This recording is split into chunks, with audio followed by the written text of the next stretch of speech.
aquele homem, né, causando todos aqueles males, eles se deslocam para aqueles corpos daqueles animais que se precipitam, então, né, no abismo. Então eles continuam ali habitando aquela matéria, buscando essa base. Então isso é um espírito que está buscando uma base de habitação. Como Cristo falou, que o demônio, tendo sido expulso, anda por lugares áridos. E voltando para observar a casa de onde foi expulso, o corpo, acha a casa varrida, limpa e vazia. Ou seja, foi liberto por Cristo, mas se afastou de Cristo. Aí é a situação da vida dele. Foi limpo por Cristo, mas não está mais em comunhão com ele, está vazio. Tanto que acha a ocasião de chamar mais 7 e agora se apossar dele, e o seu estado é pior do que o anterior. É a situação da pessoa que se converteu, tá ok? Foi liberto, mas como Paulo fala em outro lugar, a porca lavada voltando espojador de lama, o cão que come o próprio vômito. Vomitou aquilo, mas sentiu o desejo e trouxe para dentro da sua vida de novo. E aí os demônios se apossam dele. É um espírito buscando uma base para habitar, um corpo. Deus, a imanência de Deus, é isso que ele está explicando aqui. Não é a mesma lógica. Deus, ele não está detido dentro de mim, porque Deus não cabe em mim. Deus é infinito. Deus, ele age por meio de mim. Eu estou na área de influência de Deus. Essa é a questão. Da mesma forma como a gravidade atrai as coisas, você tem a Terra e a Lua que está na gravidade da Terra, por isso ela fica girando em torno da Terra. E a Terra está na gravidade da estrela, do Sol. Então ela, junto com os outros planetas, estão girando em torno do Sol. Estamos na gravidade dele, a influência que ele exerce sobre nós.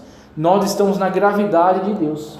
Deus exerce influência sobre nós, tá ok? Estamos na imanência de Deus. Deus está agindo por meio de nós. Pela capacidade de Deus ser, ao mesmo tempo, transcendente e imanente, tem a possibilidade de agir a distâncias astronômicas, sem que essa ação longínqua ou impeça de agir particular e concomitantemente em cada um ou em todos. Deus não tem limitação nem de tempo nem de espaço. Ele está aqui e está no Japão simultaneamente, e é o mesmo Deus, agindo por meio dessas diferentes pessoas. Júnior, pode falar. O que aconteceu com a legião de demônios que entraram naqueles porcos? Porque os porcos se mataram. O medo deles era ser mandados para o abismo. Aí, olha a primeira coisa que ele diz: porque vieste nos atormentar antes do tempo. Que é exato, que tempo é esse? É o tempo que eles já sabem, no qual eles serão lançados no lago de fogo, que arde com fogo e enxofre. Então a suspeita dos demônios era: você já quer nos lançar lá? É antes do tempo, né? Ainda tem coisas a acontecer. E aí ele clama a Cristo para que eles continuem por ali, eles se desloquem dali para aqueles porcos. E como de fato ainda tem eventos escatológicos a se desenvolver, não era ainda o tempo do juízo deles. Então, mas os porcos morreram, mas eles não foram mandados para o abismo. Daqueles corpos, eles buscam outros corpos. E aí eles ficam transitando por ali. A influência daquelas potestades era tão perturbadora que aquele homem vivia andando pelos cemitérios. Quando aquela influência foi sentida naqueles animais, eles agiram de forma completamente desnorteada. Eles se precipitaram, né, naquele abismo. É possível que eles tenham ido para os donos dos corpos ou pela fúria também? É possível, é interessante que você colocou, porque eles vieram de uma forma bastante hostil, né? Então eles ficaram buscando ocasião ali, né? Então quem não está ficou ali rondando, buscando corpos, buscando ocasiões. Transcendência, ó, significa qualidade ou estado transcendente. Em religião, o conjunto de atributos do Criador que lhe ressaltam a superioridade em relação à criatura. Transcendente, entre outros, tem significado que transcende. Esse trans é um movimento, transporte, tá ok? Transitar, transcendente. É trans e é ascendente. Transita e não só transita para cima. É superior, então, tá ok? Então é imanente. Nós estamos no raio da sua influência. A gravidade de Deus está atuando sobre nós. É imanente. É transcendente. É maior do que nós. É mais santo. É mais glorioso. É mais maravilhoso. Então está para além de nós. Tá ok? Por isso Deus é infinitamente superior. Ou seja, está acima, né? Muito acima. Acima e além de nós. Em essência, poder e majestade. Imanência significa qualidade, ser de imanente. Isso aqui eu já li sobre imanência. Isso aqui eu vou deixar para vocês também, tá? Texto muito grande, vai dar sono em vocês se eu ler isso agora. Mas são duas definições que eu peguei para complementar transcendência e imanência, e o texto da declaração que fala sobre as obras de Deus, a atuação de Deus. Primeiro, ó, imanência é um conceito filosófico e ontológico que significa a presença interior de algo ou uma qualidade como parte de um ser, ou do ser como parte dela, sendo antitético ao conceito de transcendência. Enquanto transcendência tem esse trans e essa ascendência, indo para além, a imanência está vindo para cá, está presente aqui em nós. Transcendência é um termo que em filosofia pode conduzir a três diferentes, embora relacionados significados, todos eles originários da raiz latina, que significa ascender, ao trans e o ascender, ascender, indo além, sendo um significado oriundo da filosofia grega, outro da filosofia medieval e outro ligado à filosofia moderna. Então, temos aí imanência e transcendência de Deus. Vamos lá. Presciência, galera. Presciência é importantíssimo. Vimos aqui transcendência, imanência, onisciência. Eu li os textos bíblicos que fundamentam a onisciência divina, Deus sabe todas as coisas. Presciência. Veja, a onisciência que está sendo abordada aqui atrás já é a qualidade na qual Deus sabe todas as coisas. Agora você tem um destaque para a presciência. Por quê? Porque uma coisa é você saber do passado. Por exemplo, a história estuda o passado, né? A história estuda o passado. Uma coisa é você saber das coisas da atualidade. Por exemplo, todo dia você liga a TV e ouve um jornal para ver o que está acontecendo. Você sabe das coisas do presente que estão acontecendo, você sabe das coisas do passado. Então, claro, nós temos uma limitação de estudo do passado, até passado de registro histórico. Aí, para trás do registro histórico, tem fósseis e tudo mais. Então, você consegue estudar muita coisa para trás, mas não tudo. Deus tem um conhecimento de tudo. Então, passado infinito, tá certo? Até quando havia apenas Pai, Filho e Espírito Santo, e veio, então, a criação. Então, Deus tem um conhecimento perfeito para o passado. Deus conhece perfeitamente o presente, tudo que está acontecendo agora.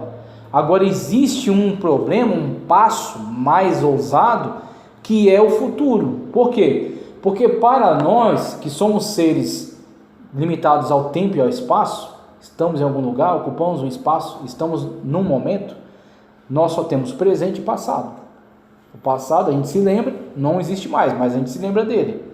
E o presente nós estamos vivendo. Mas e o futuro? O futuro não existe para nós ainda, porque nós estamos aqui, tá certo? Podemos pensar acerca do nosso momento e lembrar do passado, mas para nós o futuro é um passo adiante. Aí onde entra a presciência. A presciência de Deus é uma característica muito peculiar, muito singular, que fala acerca de Deus ter um conhecimento pleno e total, não só do passado, não só do presente, mas também daquilo que para nós ainda não existe, que é o futuro. E que para Deus já está muito claro. Deus não é surpreendido por nada, Ele sabe de todas as coisas, Ele conhece todas as coisas. Aí você tem alguns conceitos que vão trabalhar em cima disso. Primeiro, eu peço para que vocês fiquem comigo aqui atentos ao que eu coloco em tela. Por quê? Se a gente for ler texto, meu irmão, a gente vai até amanhã. Teísmo aberto, você lê em casa, que eu trago a definição. Teísmo aberto, olha só como é que ele nasce. Você tem calvinismo, todo mundo aqui já ouviu falar de calvinismo, tá? No calvinismo você tem os chamados decretos de Deus, tá? E você tem a chamada pré-determinação, que eles chamam de predestinação, mas que na verdade, quando a gente olha as características, é mais do que a predestinação bíblica, é uma pré-determinação. Por quê? Porque, segundo a mente calvinista, tanto a supranapsariana quanto a infranapsariana, tá? Em soteriologia a gente fala disso. Tanto uma quanto a outra, a infra é um pouco mais moderada, a supra é mais radical. A ala radical e a ala moderada. Todas as duas acabam sempre no determinismo. Deus determinou todas as coisas. Tudo, quando eu estou falando todas as coisas mesmo, tá certo? O pecado, a queda, o crime, tudo. Deus determinou. Tudo que aconteceu foi porque Deus determinou. Essa é a mentalidade. Essa mentalidade chama-se monergista. Monos, único, tá certo? E esse monergismo é governo único sobre todos os atos. Então, tudo que existe foi determinado por Deus. Faz Deus responsável também de todas as coisas, todos os crimes, todos os pecados, uma vez que tudo que foi feito em atendimento à determinação prévia divina, tá? Então essa é a mentalidade calvinista. Por causa dessa mentalidade, surgiu algumas linhas que se contrapõem. Por exemplo, o arminianismo. Jacobus Arminius, ele foi aluno de um dos principais discípulos de Calvino, que é Teodoro Beza. Armínio foi elogiado, inclusive, por Teodoro Beza. Armínio, ele não estava completamente contra o calvinismo, só que ele queria corrigir alguns pontos, tanto que eles são chamados remonstrantes, que é aqueles que reapresentam, tá certo? Então, remonstrante ele representa ali um questionamento. Então, o Jacó Armínio disse, olha, não é bem assim. Tudo bem que Deus determina muitas as coisas, mas não todas as coisas. Existe alguma margem para o livre-arbítrio. Agora, claro, o homem não consegue se salvar por meio do livre-arbítrio. O homem não consegue auto-salvar-se. Mas o homem, uma vez que Deus trabalha nele, o que ele chamou de graça preveniente, o Espírito convence o homem do pecado, da justiça e do juízo. Antes mesmo dele ser salvo. Quando ele era pecador ainda, o Espírito Santo de Deus já estava ali, convencendo. É uma ação de Deus para a sua salvação. O que o homem tem que fazer? Reconhecer esse pecador. Então ele não se salva, ele se reconhece pecador. É como uma pessoa que está se afogando e o outro joga uma boia. Ele pode dizer, não quero essa boia, quero me afogar. É uma liberdade dele, e ele se afoga. Ou ele pode se agarrar à boia. Aí alguém pode dizer, ele se salvou. Eu digo para você, não. Se não tivessem jogado a boia, ele teria se afogado. Agora ele teve uma escolha, de segurar a boia ou de soltá-la. Então, uma escolha ele tem. E essa escolha torna ele responsável pela sua salvação ou pela sua condenação. Então, Cristo é quem joga essa boia. É Cristo que nos salva, não nós que nos salvamos. Nós nunca poderíamos ter saído dali sozinhos, se não Cristo tivesse ido até nós, nos puxar, nos resgatar. Mas nós, mesmo com essa ação de Cristo, ainda assim podemos dizer, não quero ser salvo, quero ir para o inferno. Que é quando a pessoa continua na sua vida de pecado. Isso é a perspectiva arminiana do livre-arbítrio, tá ok? Então ninguém se auto-salva. Essa é uma falácia do calvinismo, de que diz que o arminianismo afirma que as pessoas se auto-salvam. Mentira. Aí o que acontece? Surgiu o Armínio, depois com o desenvolvimento da teologia, surgiram outras escolas. Aí surgiu uma escola que queria se opor ao determinismo calvinista, no qual Deus determinava todas as coisas, inclusive o pecado, inclusive o mal, tá ok? Eles queriam se opor a isso, só que como é que eles se opuseram? Eles se opuseram, enquanto você tem aqui, os calvinistas mais extremados, deterministas, dizendo que Deus determinou tudo, teve uma ala que foi para o outro lado, aí ficou o extremo do outro lado, chama-se teísmo aberto. Então aqui você tem um calvinismo supranapsariano, no qual Deus determina absolutamente todas as coisas. Aqui do outro lado, no outro extremo, extrema esquerda, extrema direita. Na extrema direita você tem teísmo aberto, no qual Deus não tem presciência. Deus não sabe do futuro. O futuro não existe. Deus ele vai juntamente conosco, vendo o que vai acontecer, vai arrumando ali, vai ajustando, vai ajeitando e vai se relacionando conosco da melhor maneira possível. Mas Deus não é todo poderoso, porque se Deus fosse todo poderoso não teria nenhum mal no mundo. Então é isso que eles dizem. Se Deus é todo poderoso, não deveria ter nenhum mal no mundo. Então ele diz, Deus não é todo poderoso, Deus é poderoso, mas não todo poderoso. Deus não é presciente, Deus ele vai vendo o que vai acontecendo e vai ajustando. Então isso chama-se teísmo aberto. Infelizmente, essa desgraça veio de dentro do arminianismo. Agora, claro, Armínio não tem nada a ver com esses caras, eles são loucos, eles são completamente malucos. E eles é aquilo que você pega, você tem uma doutrina, aí você diz assim, não, eu vou acabar com essa doutrina. Certamente você vai gerar uma heresia. Por quê? Porque o seu objetivo não é esclarecer a palavra de Deus, e sim combater o outro. Aí quando você pega nessa guerra para tentar derrubar o outro, você acaba ficando pior do que ele, que foi o problema do teísmo aberto. É melhor você ser calvinista extremo, xiita, do que você entrar para um negócio desse, que nega a soberania de Deus. Então, teísmo aberto. A escola defende que Deus não conhece o futuro.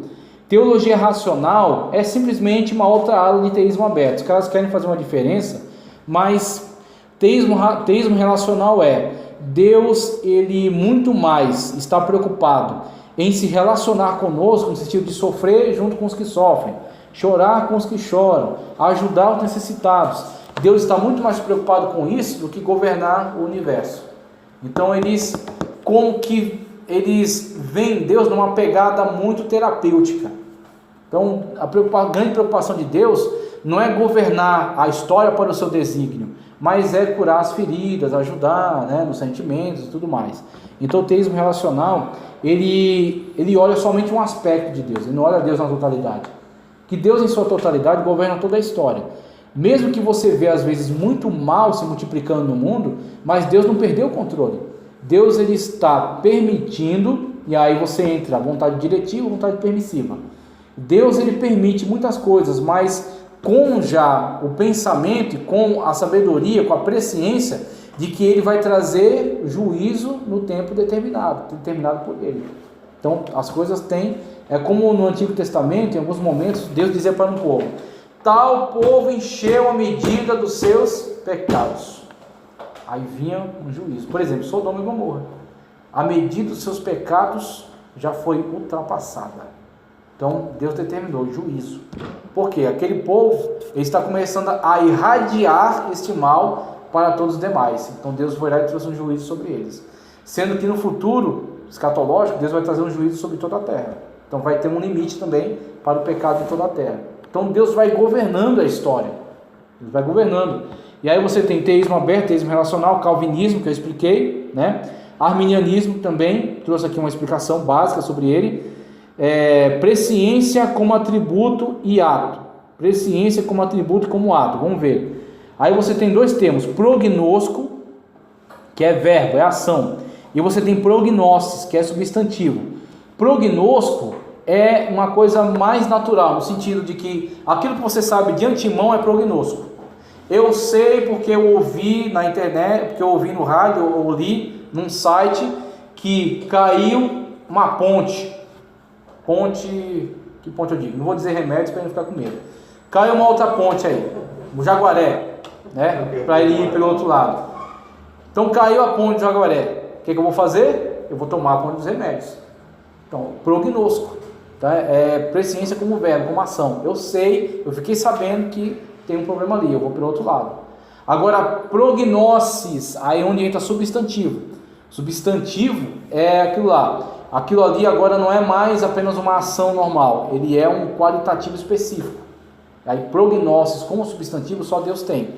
Enquanto nós podemos ficar sabendo de alguma coisa, alguma informação, ou então, por exemplo, eu sei porque eu sou amigo do dono, eu sei que ele vai vender tudo e fechar a fábrica. O que eu faço? Eu já arrumo logo outro emprego e deixo a galera trabalhando lá. Por quê? Porque ele não me autorizou a dizer. Aí daqui a um mês ele vai chamar todo mundo no RH e ajustar lá as contas. Mas eu já estou em outra empresa. Por quê? Porque eu sou amigo do dono, eu tinha informação privilegiada. Eu tinha uma informação prévia, prognosco, tá ok? Agora, prognosis, só Deus tem. Por quê? Porque a qualidade na qual Deus tem a presciência sobre todas as coisas. Deus sabe de tudo antecipadamente. Assim, todos os seus planos, nenhum dos seus planos pode ser frustrado, como diz lá em Jó, né? Nenhum dos planos de Deus pode ser frustrado. Por quê? Porque Deus sabe de tudo. Mesmo que você tenha 1000 opções a tomar, Deus sabe qual opção você vai tomar. Agora, olha só a diferença. Deus determina o que você vai fazer. Ou você dizer, Deus sabe o que você vai fazer. Quando você diz Deus determina o que você vai fazer, você está dizendo que Deus é responsável pelo que você fez. Quando você diz que Deus sabe o que você vai fazer, você está dizendo que mesmo que você tenha a liberdade de decisão que Deus te dá, Deus não é surpreendido pela liberdade que te deu. Ele deu liberdade, você faz escolhas, mas Deus já sabe qual é a escolha. E ele também não interage. Ele não obriga você ele não interage. Exatamente, ele não obriga, ele vai, a partir da sua sabedoria. Por isso que a gente tem aquele texto maravilhoso, que o Cordeiro que foi morto antes da fundação do mundo. Olha que negócio maluco. Cristo foi morto antes da fundação do mundo? Então foi morto antes de Adão pecar? Foi. Por quê? Prognosis, presciência divina. Deus sabe